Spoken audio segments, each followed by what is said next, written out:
कर ली है हुमायूं टॉम में। आज तो बहुत ही ज़्यादा भीड़ है कार्तिक। इतनी लाइन के बाद टिकट मिली, फिर लाइन लगने के बाद एंट्री मिली और अब अंदर घुस चुके हैं हुमायूं टॉम के। शाम के वक्त अगर आप आते हो तो शाम के वक्त अलग ही नज़ारा होता है। तो ये देखिए लाइटिंग में वो अलग ही दिखेगा। तो शाम की अलग टाइमिंग है, शाम की अलग टिकट है, वो आपको ऐसे पता करनी पड़ेगी। यह है हुमायूं टॉम म्यूजियम। इंडिया का सबसे पहला अंडरग्राउंड म्यूजियम है जो जमीन के अंदर लगभग 25 फीट नीचे बना हुआ है। इस म्यूजियम में आपको हुमायूं टॉम और मुगल साम्राज्य की पूरी जानकारी मिलती है।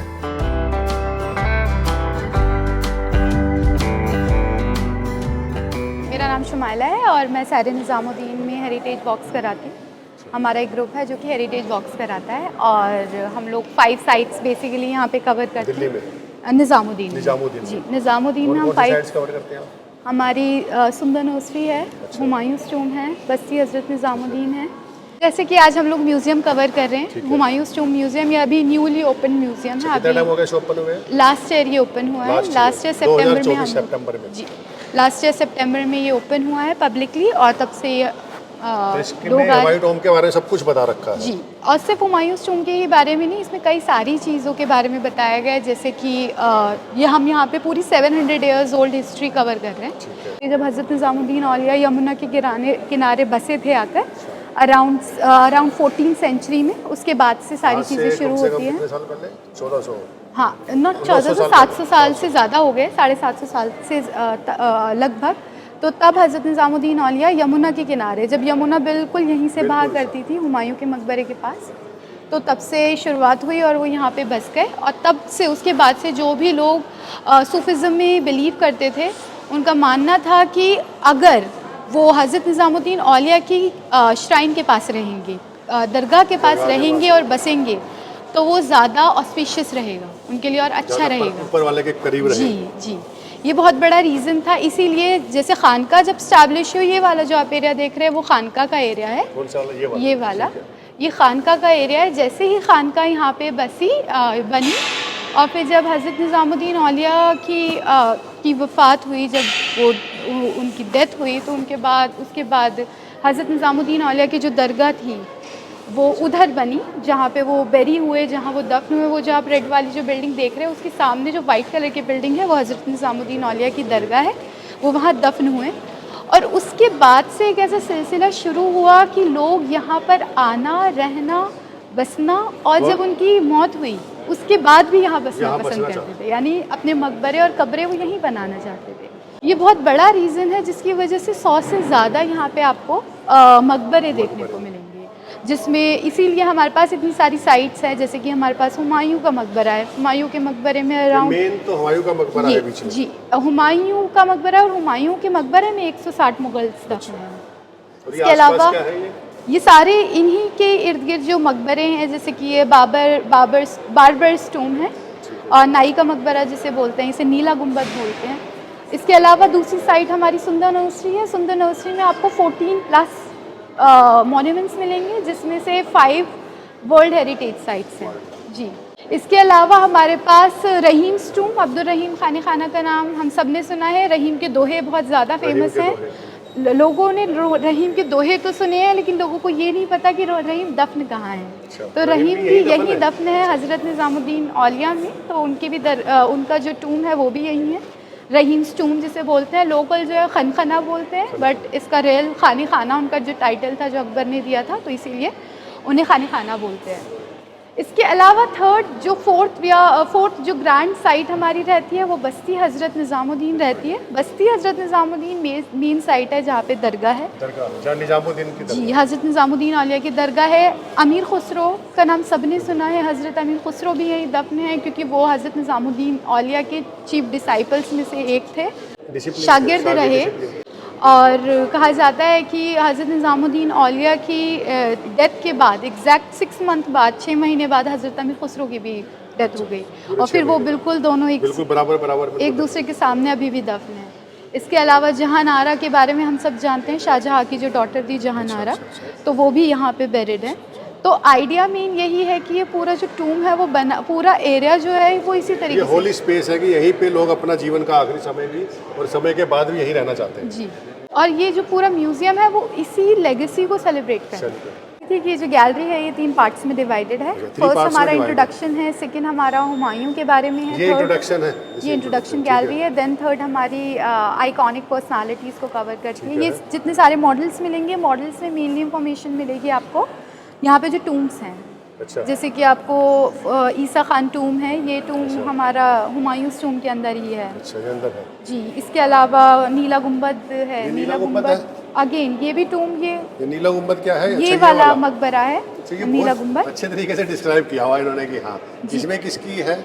ये मेनली जो ये जो रिसर्च बताती है वो कहती है कि जो टूम है ये एक रहीम अब्दुल रहीम खान खाना को हम सब जानते हैं, उनके एक फेथफुल अटेंडेंट हुआ करते थे फ़हीम खान, ये उनका मकबरा है।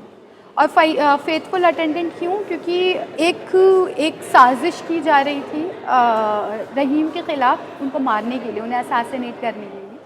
तो उस टाइम पे एक इन्होंने क्या किया, इन्हें भी शामिल किया गया उस प्लान में, लेकिन फ़हीम खान ने सारी चीज़ें जो हैं रहीम को बता दी। तो उस वजह से क्या हुआ, उस वजह से उनको एज ए गिफ्ट, हाँ वो उनके बहुत करीब हो गए एंड देन लेटर इसमें बेरी हुआ। अगेन ये हिस्ट्री है तो कई सारी आपको इंटरप्रिटेशंस और मिलेंगी इसके लिए। तो ये सेम उन्हीं का है नर्सरी में मेरा ख्याल, सुंदर नर्सरी, ये सुंदर नर्सरी में। बताओ हम दिल्ली में रहते हैं, 48 साल हो गए, आज तक हम ना फर्स्ट टाइम आए हैं हुमायूं का मकबरा। ओके। ये मेन हुमायूं के मकबरे को वो कर रही है जी, हुमायूं के मकबरे और हुमायूं की लाइफ को कवर कर, हुमायूं की लाइफ को कवर कर रही है। सो बेसिकली यहाँ पे हमारे कई सारे क्लस्टर्स बटे हुए हैं, सभी क्लस्टर अलग अलग इंफॉर्मेशन दे रहे हैं और उनमें से ये भी एक क्लस्टर है जो कि हमें अलग अलग इंफॉर्मेशन, फॉर एग्जांपल ये वाला जो क्लस्टर है हमें हुमायूं के ट्रैवल के बारे में बताता है, हुमायूं के ट्रैवल के बारे में, ट्रैवलिंग जो उन्होंने पूरी वर्ल्ड उस पे करी, लाइफ में ट्रैवलिंग करी। जी जी। तो हुमायूं ने अराउंड 34,000 किलोमीटर्स की ट्रैवलिंग की थी। अच्छा, और ये क्या चीज़ है? उस जर्नी में वो उन्होंने अभी मॉडर्न टाइम पे जो बांग्लादेश है और इंडिया है, पाकिस्तान है, अफ़गानिस्तान है, ईरान है, ये जो पूरा रीजन आ रहा है, उस टाइम पे उन्होंने ये पूरा रीजन कवर किया और इस रीजन में 122 सिटीज़ थी जो कि उन्होंने विज़िट की। बहुत ही ज़्यादा जी। और जैसे मैंने बताया उसी टाइम पे 34,000 किलोमीटर्स ट्रैवल किया और वो मेनली वो क्या कर रहे थे, वो इर्द गिर्द घूम रहे थे, देख रहे थे क्या क्या चीज़ें हैं, क्या क्या हो रहा है यहाँ। और ये जो जर्नी थी शुरू हुए अब उनके एग्ज़ाइल से हुई, मतलब लोग बोलते हैं इसको exile, but basically Shershah Suri और हुमायूं के बीच एक लड़ाई हुई जिसका नाम था बैटल ऑफ चौसा, हम उसको बोलते हैं। बैटल ऑफ चौसा में हुमायूं डिफीट हो गए थे शेरशाह सूरी से। उसके बाद हुमायूं का ये था अब कहाँ जाएं, क्योंकि दिल्ली का थ्रोन नहीं है। तो फिर इस वजह से 122 सिटीज़ विज़िट कर रहे हैं, कहीं इधर जा रहे हैं उधर जा रहे हैं। साथ ही साथ उनके जो भाई थे उनके कामरान और अस्करी, वो उन्हें परेशान कर रहे थे। काबुल और कांधार वाला इलाका उन्होंने पूरा खुद उस पर कब्ज़ा किया हुआ था। तो फिर बाद में डिसाइड हुआ कि चलिए ईरान जाते हैं। ईरान से शाह अहमद सफ़ी हैं जो सुल्तान रहे हैं, उनसे हेल्प लेते हैं, वापस आते हैं। दोबारा उन्होंने इंडिया पे अटैक किया। हाँ, अटैक नहीं किया, अगेन खून हासिल किया। हम बोलते हैं कि अल्फाज बहुत इम्पोर्टेंट है। अल्फाज ही तो हुमायूं को आप आक्रामक नहीं मानते कि हुमायूं ने आक्रामक नहीं थे, मतलब वो अटैकर नहीं थे इंडिया पे। अटैक करना जब होगा जब आप लूट करने आ रहे हैं, it will be attack, but वो एक दे रूल्ड इंडिया। हाँ, दे वर रूलिंग। सो या ये पानी वगैरह पिलाने के लिए जो होते थे। तो अच्छा। ये मशक है। मशक बेसिकली पुराने टाइम में, मेरे पापा के टाइम में, मेरे पापा बताते हैं इवन उनके टाइम पे भी उन्होंने मशक देखी हैं, बट अभी बिल्कुल ख़त्म हो गई है मशक। उसमें पिलाते थे पानी इसके जी जी। मशक का एक बहुत चमड़े से बनता था, चमड़े से बनता था और बहुत इंपॉर्टेंट रोल होता था मशक का। और यहाँ पर मशक इसलिए क्योंकि जब ये जो बैटल हुई थी, बैटल ऑफ कन्नौज और बैटल ऑफ चौसा, तो उन दोनों में से एक बैटल में हुमायूं जो थे वो गंगा नदी में गिर गए थे और वो मरने वाले थे क्योंकि उन्हें तैरना भी नहीं आता था। तो फिर वहाँ पे एक शख्स था जिसका नाम था निज़ाम, और उसने हुमायूं को सेव किया था। और कैसे सेव किया था, क्योंकि वो जो निज़ाम थे वो यही मशक भर के लोगों को पानी पिलाया करते थे, बिश्ती थे वो बेसिकली। तो उन्होंने जब वो भर रहे थे मशक, तो उन्होंने देखा कोई शख्स डूब रहा है, उन्होंने अपनी मशक से पानी निकाला, उसको टाइट किया और उसमें हवा भरी, टाइट करके उसको एक एयर बैग की तरह यूज़ करके वो नदी में उतरे और उन्होंने बचाया।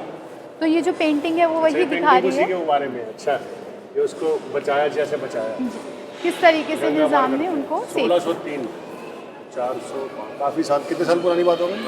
सो ये around 400 years you can say, more than 400 years. ये इसके पीछे एक और पेंटिंग है, जब हुमायूं ने उन्हें जब निज़ाम ने उन्हें बचाया तो हुमायूं ने एक वादा किया कि मैं आपकी कोई भी एक ख्वाहिश पूरी करूँगा। तो उस पर निज़ाम को बुलाया गया कोर्ट में, हुमायूं के कोर्ट में, और पूछा गया कि भाई आपकी ख्वाहिश क्या है। तो उस पर निज़ाम ने कहा, बादशाह सलामत, मैं एक दिन का बादशाह बनना चाहता हूँ। और ऐसा माना जाता है कि हुमायूं ने वो जो ख्वाहिश थी वो पूरी की और उन्हें एक दिन का बादशाह बनाया। तो जो फोलियो है वो वही दिखा रहा है, एक दिन का शहंशाह बनाया। एक दिन का शहंशाह।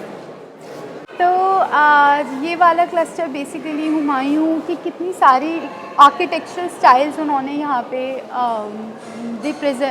इंट्रोड्यूस किए हैं। तो स्ट्रक्चर वगैरह अच्छा जो घूमे हैं वो पूरे वर्ल्ड में, उसके बारे में पूरा ये पूरा वैसे हुमायूं की लाइफ और हुमायूं टूम के बारे में पूरी गैलरी। ये क्लस्टर आर्किटेक्चर को रिप्रेजेंट। तो जैसे कि यहाँ पे हमारे पास है आर्किटेक्चरल स्टाइल कई सारे, जैसे कि ये हमारा लाइब्रेरी है, हुमायूं की लाइब्रेरी अंदर है ये जी। अब ये पुराना किला में है, पुराने किला में अभी इसको शेर मंडल बोलते हैं। और बेसिकली ये रिप्रेजेंट कर रहा है कि किस तरीके से बनाए जाते थे, सही डिजाइनिंग वगैरह कैसे की पूरा। तो ये वही सारी चीज़ें दिखाई गई। तो पूरा क्लस्टर है बेसिकली हुमायूं टूम को शो कर रहा है। अच्छा, ये मेन हुमायूं टूम है। तो ये पूरा हुमायूं टूम का मॉडल है।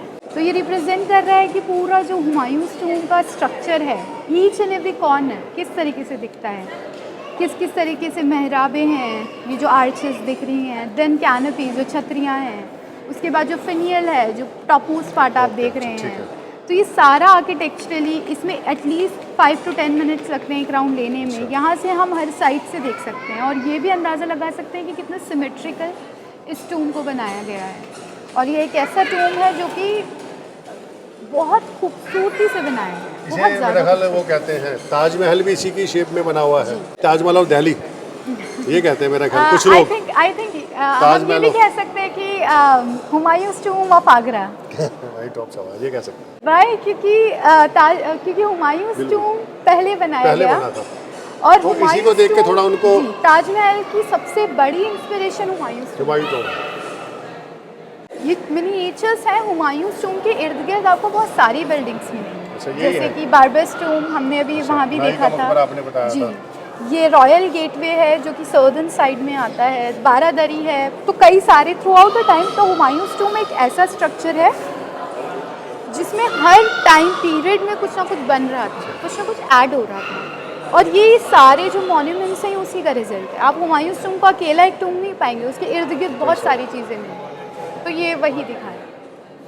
साथ ही साथ ये बना हुआ इसका जी, ये पूरा प्लान इसका यहाँ बना हुआ है। साथ ही साथ ये जो है ये हज़रत निज़ामुद्दीन औलिया की खानका है, चिल्ला जिसे बोलते हैं। चिल्ला, ये क्या चीज़ है?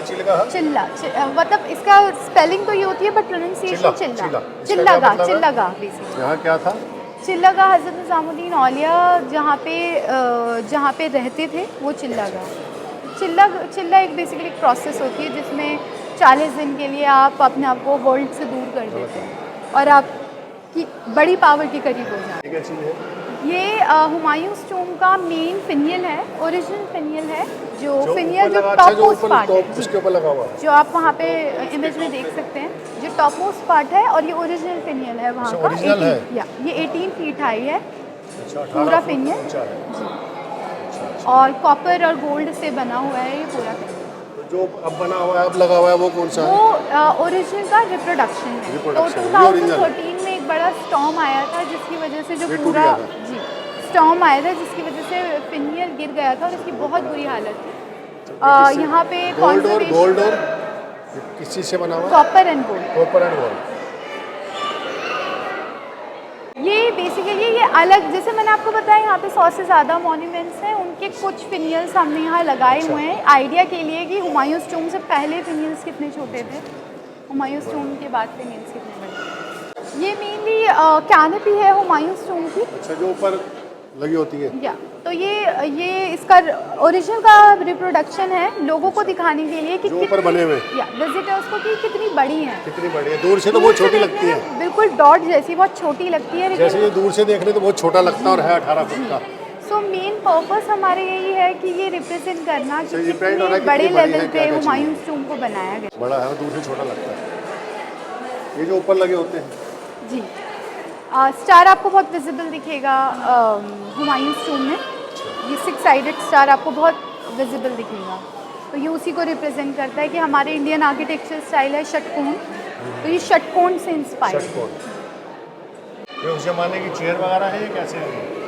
ये बहादुर शाह जफर का थ्रोन है। अच्छा, बहादुर शाह जफर का है। बहादुर शाह जफर का थ्रोन है।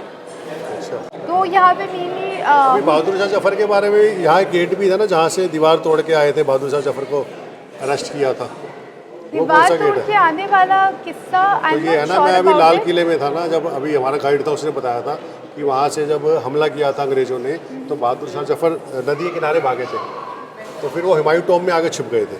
हुमायूं, ये बात सच तो है फिर कि यहाँ से दीवार तोड़ के अंग्रेजों ने उसको गिरफ्तार किया था, फिर रंगून लेकर गए थे। जी, बहादुर शाह जफर को यहीं से कैप्चर किया गया था गया ब्रिटिशर्स ने, ये बात सच है। बट दीवार तोड़ने वाली बात के लिए आई एम नॉट श्योर, क्योंकि मैंने नहीं पढ़ी, सॉरी, तो मैं वो नहीं बोल सकती। तो ये सारे लिथोग्राफ्स भी हैं, ये पूरी वॉल अकबर के लिए। सो यहाँ पे आपको आईने अकबरी भी मिलेगी। आईने अकबरी, अकबरनामा बहुत फेमस बुक है जो कि अकबर और उससे पहले का जो टाइम पीरियड है वो कवर करती है, मुगल डायनेस्टी का। उसकी जो थर्ड लेयर है, थर्ड जिल्द है, वो आईने अकबरी है। तो यहाँ पे हमें आईने अकबरी भी मिलेगी जो कि 18th सेंचुरी से है। साथ ही साथ लिखी गई है? सॉरी, किस लैंग्वेज में? ये पर्शियन है, अच्छा, फारसी लिखी हुई। ये जो है ये फरमान है अकबर के टाइम का, और ये फरमान एक लैंड ग्रांट है। जब एक स्टैंप लगी हुई है। जी, उज्जैन के मंदिर को एक लैंड ग्रांट दिया गया था, ज़मीन दी गई थी उन्हें एज अ गिफ्ट। तो ये पूरा अकबर ने उन्हें दी थी, तो ये पूरा जी जी मंदिर को दान की थी। तो ये पूरा फरमान उसी को शो करता है। फरमान जी, इसके साथ फरमान होल्ड लेते हैं, अच्छा, इसको रोल करके फिर इसके अंदर से फरमान होल्ड उस समय का पड़ा हुआ है ये वाला। जी, ये उसी का ही है, ये अराउंड 1598 का ये फरमान है। यहाँ पे आपको मेनली मुग़ल फैमिली ट्री देखने को मिलेगा। अच्छा, और मुग़ल फैमिली ट्री में बाबर से शुरू हो रहा है और बहादुर शाह जफर सेकंड पे ख़त्म हो रहा है। अच्छा। औरंगजेब कहाँ है? औरंगजेब नहीं है। औरंगजेब नहीं है इसमें, सारे लोग यहाँ पे दफन नहीं है औरंगजेब ऑफ कोर्स, लेकिन पूरा मुग़ल फैमिली ट्री यहाँ पर दिखाया है। अच्छा, और नीचे कॉइन्स हैं? जी, उन्हीं के साथ हर एम्परर जो पावर में आए उनके कॉइन्स यहाँ पर लगे। हुमायूं कहाँ पे? मुगल पेंटिंग्स मिर्जा गालिब बहादुर शाह जफर के टाइम के समय में थे। जो सॉरी, मिर्जा गालिब बहादुर शाह जफर के समय में थे। बहादुर शाह जफर सेकंड के। नारा का हेडस्टोन है, जहाँ नारा हम सब जानते हैं, शाहजहाँ की बेटी जहाँ नारा। तो यहाँ पे जो हुमायूं जो दफन है, उससे पहले वो कहाँ दफन थे? मैंने सुना पहले वो कहीं और दफन थे। ओल्ड फोर्ट, पुराना किला। पुराने किले से फिर कुछ साल बाद यहाँ लाया गया, कितने समय बाद? उनकी डेथ तो 1556 में हुई थी, तो उन्हें वहीं दफना दिया गया था। टूम जो शुरू किया है बनने के लिए अराउंड 1561 में किया गया। 6-7 साल बाद? हाँ, 61-62 में शुरू किया गया, क्योंकि हिजरी डेट्स हैं हमारे पास जो कि एग्जैक्ट डेट बैठती हैं, इतने सालों बाद निकाल जो रिमीन्स लेकर आए हैं उससे। ताज-ए-इज़्ज़त बेसिकली हुमायूं का हम कह सकते हैं एक हेड गेयर हुआ करता था, जिसे कि ताज होते हैं। अच्छा। और ये रेगुलरली ताज-ए-इज़्ज़त को वेयर किया करते थे। और ताज-ए-इज़्ज़त ये वाला, ये जो हमारा मतलब पूरे मुग़ल पेंटिंग्स में जहाँ जहाँ हुमायूं को दिखाया गया है वो हमेशा आपको ताज-ए-इज़्ज़त पहने हुए दिखाए गए हैं। अच्छा, ये पेंटिंग में जैसे ताज-ए-इज़्ज़त को पहने हुए मोस्टली दिखाए गए हैं। और यहाँ पे हमने ताज-ए-इज़्ज़त का रिप्रोडक्शन रेडी किया है, जो कि जो आप जो एम्ब्रॉयडरी देख रहे हैं जरदोजी है, जो कि सोने के तार से हुई है। अच्छा, यहाँ पे तो सोने की नहीं है, ये वाला सोने, ये भी सोने की है। अच्छा, ये हथियार है उस समय के? जी, उस टाइम के वही कि हुमायूं एज अ वॉरियर, तो वो उसको रिप्रेजेंट है। तो हुमायूं को इंडियन एस्ट्रोलॉजी एंड एस्ट्रोनॉमी में बहुत ज़्यादा इंटरेस्ट था। वो बहुत दिलचस्पी रखते थे और अच्छा, जैसे संडे को पीले वस्त्र पहनते थे। जो वो हमेशा डेज के अकॉर्डिंग कपड़े पहनते थे, कलर। तो जैसे संडे जो है वो सूर्य से रूल कर रहा है, इसीलिए वो येलो पहना करते थे अच्छा, ऑन संडे। मंडे मून से रूल कर रहा है, इसलिए वाइट। ट्यूसडे मार्स से रूल कर रहा है, इसीलिए रेड। वेंसडे मर्करी से रूल कर रहा है, इसीलिए ब्लू। अच्छा, हर दिन के हिसाब से। ऐसे According to days, हिंदुइज्म में भी ऐसे है कि मंडे को ये डालना तो है, वो वहीं से सैटरडे को। इन्फ्लुएंस हो रहे थे, उन्हें बहुत ज़्यादा इंडियन हिंदुइज्म से एस्ट्रोलॉजी अच्छा इंस्पायर्ड थे वो काफी। बहुत ज़्यादा इंस्पायर। वो मोस्टली यहाँ पर पोर्सलेन दिखेगी। और जब अकबर पैदा हुए थे उस टाइम पे हुमायूं उसी जर्नी में थे, तो इतना ज़्यादा उनके पास कुछ था नहीं क्योंकि सफ़र में थे। तो जब उन्हें पता लगा कि बेटा पैदा हुआ है और वो नेक्स्ट सक्सेसर होगा ऑफकोर्स, वो इतना ज़्यादा खुश थे कि उन्होंने अपने पास से मुश्क निकाली। मोस्टली एक सैशे रखते थे बादशाह लोग जिसमें खुशबू आया करती थी। अभी हमारे पास परफ्यूम्स हैं जी, अभी हम इत्र लगाते हैं, बट उस टाइम पे सैशे हुआ करते हैं। सैशे में उनके पास एक खुशबू होती। तो उन्होंने वो निकाला, उसे तोड़ा मुश्क को, और सबको एक एक ही, इसको पिरच भी बोलते हैं लोकल कल्चर में। तो उसमें करके छोटी छोटी प्लेट में पोर्सलिन की सबको वो मुश्क दिया। तो ये उसी याद को, अकबर की याद को, हुमायूं की याद को रिप्रेजेंट कर रहे हैं। और पोर्सलिन एक बहुत बहुत इम्पोर्टेंट एस्पेक्ट रहा है मुग़ल डायनेस्टी। यहाँ पे सारे आपको मोस्टली पेंटिंग्स के फोलियोज़ मिलेंगे जो कि रिप्रेजेंट करते हैं। डिजिटल हमारा पूरा पेंटिंग्स मिलेंगे जो कि रिप्रेजेंट कर रहा है कि किस तरीके से हुमायूं युद्ध लड़े।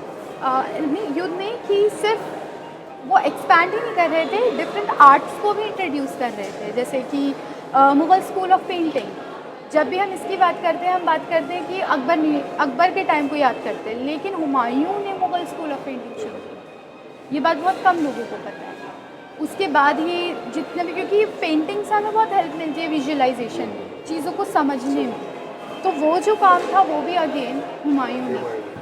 तो हुमायूं की लाइफ में ऐसी बहुत सारी चीज़ें थी जो उन्होंने यहाँ की, बट अनफॉर्चुनेटली हम उसके बारे में बात नहीं करते। जैसे कि पता नहीं है लोगों को। जैसे कि हम ताजमहल के बारे में बात कर रहे हैं, बट ताजमहल सबसे ज़्यादा किससे इंस्पायर हुआ उसके बारे में कम बात कर रहे हैं। So that is the reason we have museum here.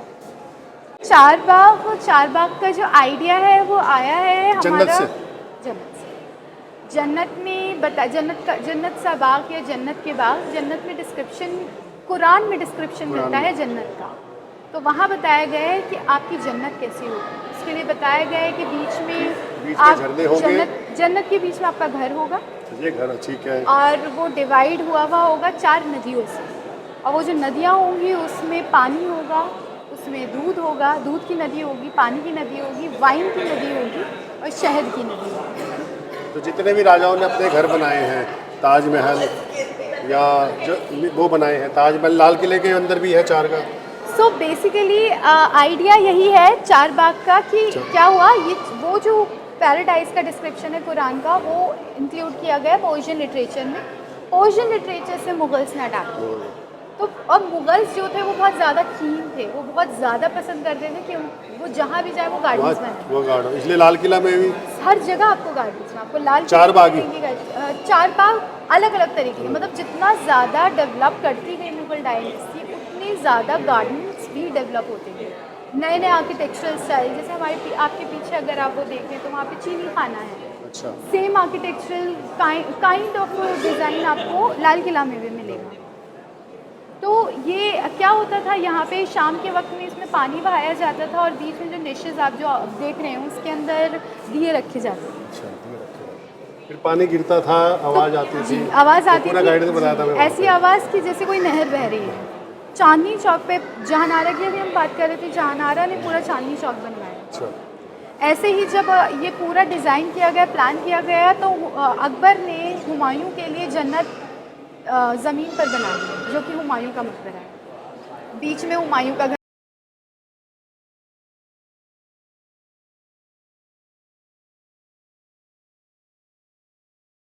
अभी तक यानी अराउंड 400 साल से ज़्यादा हो गए वो यहाँ रह रहे हैं। तो ये परमानेंट घर है। हम सूफिज़्म में यही मानते हैं कि ये परमानेंट घर है।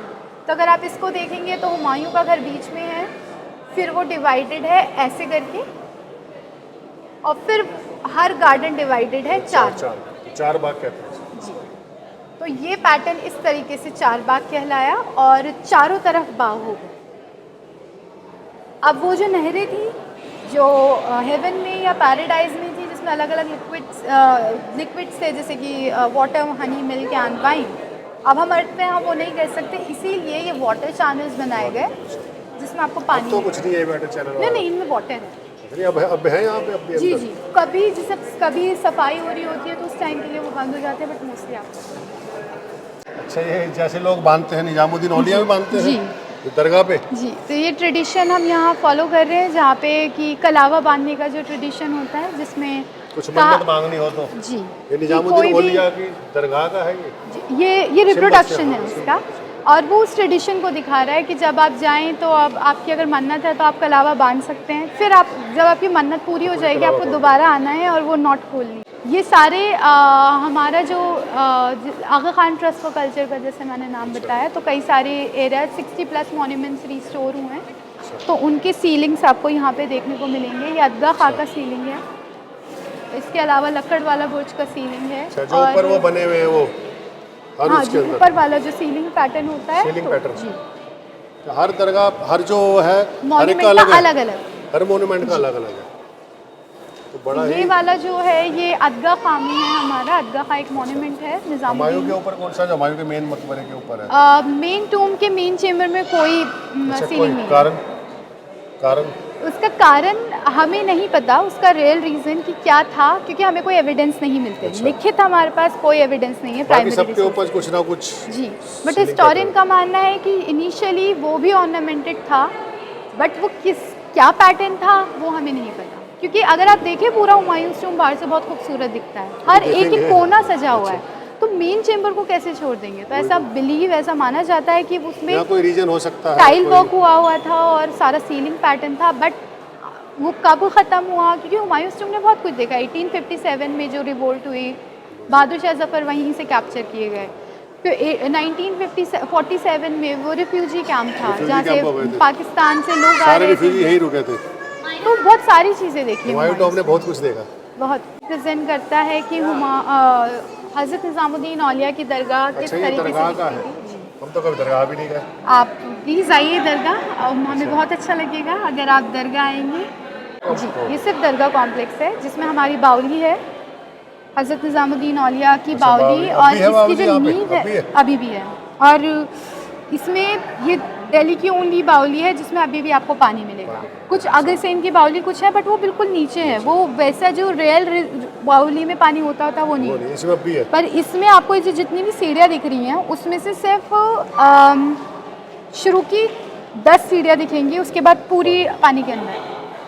हज़रत अमीर खुसरो, हम बोलते हैं अरफन वाला, आपने सुना होगा हाँ जी, अल्फाज, अरफन तो वो वही थे। अच्छा, बेसिकली उन्होंने बहुत कुछ किया। कव्वाली के बारे में हम सब ने सुना है, कव्वाली सबको पसंद है, इंडिया में तो सभी को पसंद है, और कव्वाली की जो शुरुआत की है वो हज़रत अमीर खुसरो ने की है। और यहाँ पर हमने कुछ इंस्ट्रूमेंट, तो अराउंड 14+ ऐसे इंस्ट्रूमेंट्स हैं जो कि अमीर खुसरो ने इन्वेंट किए हैं, उन्होंने ईजाद किए, उन्होंने बनाए, जिसमें से सितार एक। सीधा उन्होंने। जी, तो कई सारे, सितार हो गया, तबला हो गया, तो कई सारे ऐसे अमीर इंस्ट्रूमेंट खुसरो ने थे। लिखा भी है, सारंगी मेरे हो ख्याल गया। काफी कुछ जी, लिखा भी है तो ना। वो हिस्टोरियन भी थे। ये लिखा हुआ है जी, उनकी कई सारी मनस्वीस बहुत ज़्यादा फेमस हैं, और वो एक ऐसे शख्स रहे जिन्होंने 7+ एम्परर्स को कंटिन्यूसली सर्व किया, यानी उनके कोर्ट में थे, और कोर्ट पोएट रहे, कोर्टिजन रहे। वो बेसिकली वो क्या कर रहे थे, वहाँ पे रह के वो, सॉरी कोर्टिजन ही, कोर्टियर रहे, वहाँ पे रह के वहाँ की हिस्ट्री के बारे में कि क्या क्या चल रहा है, और वो जनरल हिस्टोरियन की तरह, हिस्टोरियन की तरह नहीं लिख रहे थे कि ओनली दरबार के बारे में लिख रहे हो या एम्परर के बारे में लिख रहे हो। Continuously was writing about culture के बारे में लिख रहे हैं, खाने के बारे में लिख रहे हैं। वो अपने इर्द गिर्द देख रहे हैं, कुछ अधूरी कहानियाँ हैं, प्यार की कहानियाँ हैं, कविताएं, तो पोएट्री। एक उनकी मनस्वीस बोलते हैं, उनकी एक मनस्वी है इश्किया, तो उसमें उन्होंने जिक्र किया एक शहज़ादे का और एक शहज़ादी का। तो बहुत सारी चीज़ें हैं जो अमीर खुसरो ने अपने टाइम में की है, जो बहुत। हीर रांझा तो नहीं इन्होंने लिखी है? कुछ हीर रांझा या कुछ हीर रांझा नहीं, शीरीन और लैला खुसरो। मजनू लैला या- मजनू। अच्छा, इन्होंने, अरे कार्तिक, कुछ ऐसी मैंने सुना है कि अमीर खुसरो ने ही लिखा यहाँ है। पे हमारे पास है कुछ मनसरी, ये सारी रूमी की आपको मनसरी मिलेगी। ये जलालुद्दीन, मौलाना जलालुद्दीन रूमी के आपको आपने शायद सुना होगा, रूमी का? पढ़ा होगा। तो मैं तो रूमी को फॉरेनर समझता था, रूमी क्या समझते हैं सर? कि इंडियन नहीं थे। जी जी, वो बाहर के ही हैं, लेकिन बाहर के हैं रूमी? जी ये उनकी मनसवी है इसीलिए क्योंकि वो दोनों कंटेम्प्रेरी, दोनों साथ के ही रहे हैं कोई। अच्छा अच्छा अच्छा, इसीलिए उनकी रूमी का तो मैंने बहुत कुछ पढ़ा है। खमसा खुसरो, ये भी अगेन एक खमसा है, और ये रही अमीर खुसरो की शीरियो खुसरो। सो बेसिकली वही की पूरा उसमें यही सारी चीज़ें मेंशन की गई है, लव स्टोरी। तो बहुत सारी चीज़ उन्होंने अपनी लाइफ में की है। थे मुगल्स कर रहे थे नहीं, इवन हज़रत निज़ामुद्दीन औली उन्होंने कभी भी अपनी खानका में किसी भी शाही परिवार से किसी इंसान को आने ही नहीं दिया। अलाउद्दीन खिलजी उनके दरवाजे से बाहर खड़ा रहा, उन्होंने इतना इसरार किया कि मुझे आना है, मुझे मिलना है, पर उन्होंने कहा नहीं। वो बादशाहों से भी जुड़े हुए थे, लेकिन वही अलाउ थे आमिर। इसके अलावा भी बोला जाता है कि हज़रत निज़ामुद्दीन औलिया दिल, बहुत कम लोगों को पता है कि दाराश को बहुत बहुत बेहतरीन प्रिंस रहे हैं मुगल डायनेस्टी के। तो नहीं रहे वो, तो राजा तो नहीं, राजा नहीं बन पाए, राजा बनते वो वही बनते, बट वॉर ऑफ सक्सेशन में औरंगजेब ने अपने सारे भाइयों को मार दिया, और सबसे बड़े थे, औरंगजेब छोटा था जी। और इसीलिए दारा शिकोह की जो हेडलेस बॉडी है यहाँ आई थी, यहाँ पे उन्हीं की चीज़ें रखी हुई क्योंकि और दारा शिकोह जो है वो हुमायूं टूम में ही दफन है। और बहुत ख़ास शासक रहे, नॉट शासक, मैं बार बार बोल रही हूँ, बट बहुत बेहतरीन पर्सनालिटी थी। पूरा टाइम उन्होंने लाइफ स्पेंड की ये सोचने में कि एक बादशाह एक सूफी कैसे बन सकता है। ये किसका सिंबल है ये भी? हमारे बस्ती हज़रत निज़ामुद्दीन में एक मकबरा है जिसे बोलते हैं 64 खम्बा। 64 खम्बा जी, तो ये 64 खम्बे का एक बे है, और जो कि सिंबल बना रखा है इन्होंने यहाँ पे। बेसिकली उसका रिप्रेजेंटेशन कि किस तरीके से 64 खम्बा बनाया गया है, क्योंकि इसकी ख़ास बात यह है कि आप नीचे से देखेंगे तो कई सारे डोम्स दिखेंगे, अंदर अगर आप देखेंगे रूफ टॉप देखेंगे तो वो फ्लैट है। इसमें 64 खम्बे आएगा, 64 जी, इसमें 64 खम्बे हैं, 64 खम्बे। रहीम अब्दुल रहीम खानी खाना अगेन एक ये मतलब मैं बचपन से यहाँ रही हूँ और मुझे लगता है कि मैं बहुत ब्लेस्ड हूँ कि मैं ऐसे लोगों के ऐसी शख्सियतों के बीच रही हूँ, क्योंकि रहीम अगेन अभी हम अमीर खुसरो की बात कर रहे थे जो कितने ख़ास थे, कितना कुछ किया है। फिर रहीम मतलब रहीम पोएट थे, रहीम, और कभी भी हम बोलेंगे ठीक है एक पोएट है तो हम ये नहीं सोच सकते जिस हाथ ने कलम चलाया हो वो तलवार भी चला सकता है, लेकिन वो एक वॉरियर भी थे, साथ ही साथ वो स्टेट्समैन भी थे, साथ ही साथ वो कोटियर भी थे, वो पेट्रन भी थे। मतलब उनका पूरा एटेलियर हुआ करता था जहाँ पे वो पूरी किताबें तैयार कराते थे, जहाँ पे किताबें उस टाइम पे एक काम नहीं था कि आपने लिख दी, उसमें अभी हम लोग इमेजेस डिजिटली लगा देते हैं, बट आपको पेंट करने के लिए शख्स चाहिए। पेंट की भी कई सारी प्रोसेस हैं कि वो आउटर लेयर कौन रेडी कर रहा है, उसकी स्केचिंग कौन रेडी कर रहा है, फिर उसमें रंग कौन भर रहा है, तो वो एक बहुत बड़ा प्रोसेस होता था। तो उसको तो हरफन बोला आपने, सही शब्द कहा था, हरफन बोला। और फिर ऐसी आर्ट को वो चलिए ठीक है आपके पास आर्टिस्ट हैं, बट वो लोग उनको तो पेट भरना है, उन्हें काम चाहिए। तो एक ऐसा शख्स जो ऑलरेडी बहुत अमीर है और वो चाह रहा है कि मैं आपको सैलरी दे रहा हूँ, आप बस कीजिए ये काम, तो वो शख्स रहीम थे, जो कि बहुत रहीम के तो दो है हर चीज़, और एजुकेटर ऑफ कोर्स। तो इन्होंने हिंदू धर्म को, हिंदू थे रहीम क्या? नहीं, यही खास तो बात। हिंदू धर्म को भी किया, जैसे हनुमंत को गिरधर कहे ना कोई। देखिए सूफीज़म की जिस्ट यही है, सूफीज़म यही कहता है कि अगर आप मुस्लिम से ही है पूरे या अलग है? वो एक इस्लाम की ही ब्रांच है, इस्लाम की ब्रांच है, लेकिन मिस्टिसिज्म है। जैसे हम बोलते हैं कश्मीर में मैं गया था, वहाँ सूफीज़म बहुत है। जी, वहाँ भी सूफीज़म बहुत है। जिससे हम बोलते हैं कि बेसिकली सूफीज़म कहता है कि अगर आपकी नीयत अच्छी है ना तो आप अच्छे हैं। अब आप ऊपर वाले को किसी भी नाम से पुकारें, इवन भाषा भी तो हमारे इंसानों के लिए ना, ऊपर वाले के लिए थोड़ी है। रहीम को तो मैं हिंदू समझता था। रहीम ये बहुत खास पोर्ट्रेट है जिसमें रहीम लॉर्ड विष्णु को वर्शिप कर रहे हैं। सूफीज़म एक काइंड ऑफ आइडियोलॉजी है, हाँ बहुत ज़्यादा मेल खाती है इस्लाम से, इस्लाम की ही है, इंस्पायर्ड है इस्लाम से, मतलब हाँ, पूरा वो स्पिरिचुअलिटी। यहाँ पे हमारे पास महाभारत के कुछ फोलियोज मिलेंगे, महाभारत और रामायण के। बहुत कम लोगों को पता है कि रहीम ने महाभारत और रामायण को पर्शियन में ट्रांसलेट किया है। अच्छा। तो यहाँ पे उसी के सारे आपको फोलियोज मिलेंगे।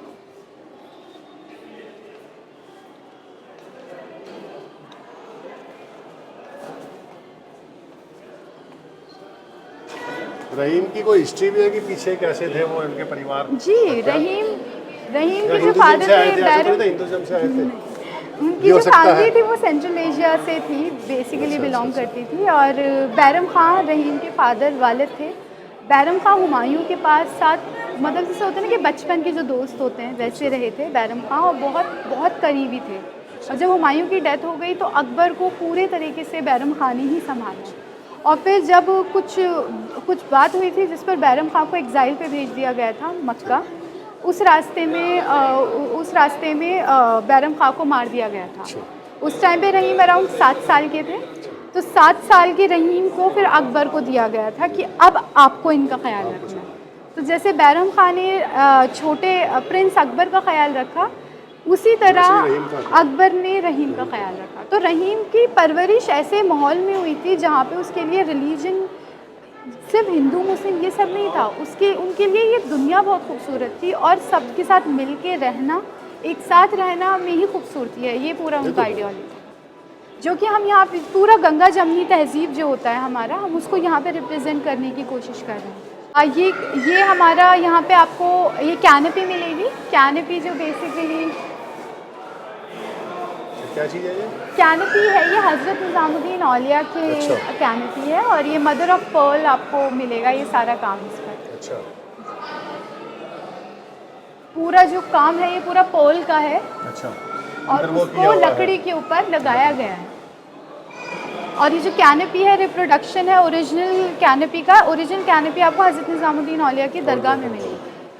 सो बेसिकली ये जैसे मैंने बताया हज़रत निज़ामुद्दीन औलिया का क्लस्टर है, तो ये उन्हीं सारी चीज़ों को रिप्रेजेंट कर रहा है। तो उस तरीके ये जो है बेसिकली इसमें तेल रखा जाता था। और तो अच्छा, पूरी कवर कर दिया आपने हमारा इसी ये। तरीके से मतलब हमारी पूरी हो चुकी है वॉक। और आई होप आपको ये बहुत आपने बहुत खूबसूरत तरीके से समझाया। तो जो आपने समझाया उसका आगे देखो हमारे जीवन में कुछ चेंज भी आएगा। निज़ामुद्दीन औलिया भी जाएंगे, हम देखेंगे। जी, बिल्कुल। तो सबसे पहले तो हुमायूं टॉम्ब जाएंगे, तो देखेंगे। उसके बाद फिर आपसे मिले। थैंक्स अ लॉट, आपसे मिलकर बहुत धन्यवाद आपका।